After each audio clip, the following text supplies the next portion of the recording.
இசையமைப்பாளர் இளையராஜா செய்வது சரியா?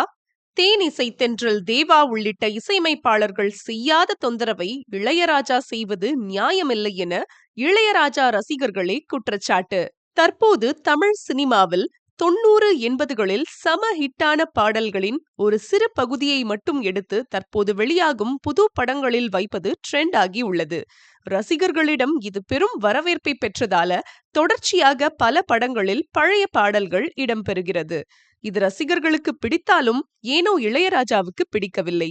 என்னுடைய பாடலுக்கு உரிய ராயல்டி தொகை கொடுத்துவிட வேண்டும், என்னிடம் முறையாக அனுமதி பெற வேண்டும் என்று இளையராஜா ஸ்ட்ரிக்டா சொல்லிட்டாரு. அதனால மஞ்சுமல் பாய்ஸ் அஜித்தின் குட் பேட் அக்லி படங்கள் பாதிக்கப்பட்டது. அதைத் தொடர்ந்து தற்போது வெளியாகி 100 கோடி ரூபாய் வசூல் சாதனை படைத்த டியூட் படமும் இளையராஜாவிடம் சிக்கியுள்ளது.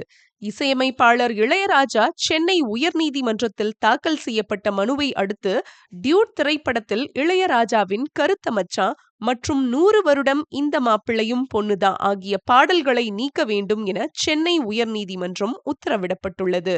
தேனிசை தென்றல் தேவா தன்னுடைய பாடல்களை இயக்குனர்கள் தாராளமாக பயன்படுத்தட்டும், இன்றைய தலைமுறை இளைஞர்கள் என்னுடைய பாடல்களை கொண்டாடுவது எனக்கு சந்தோஷம்தான்னு சொல்லியிருக்காரு.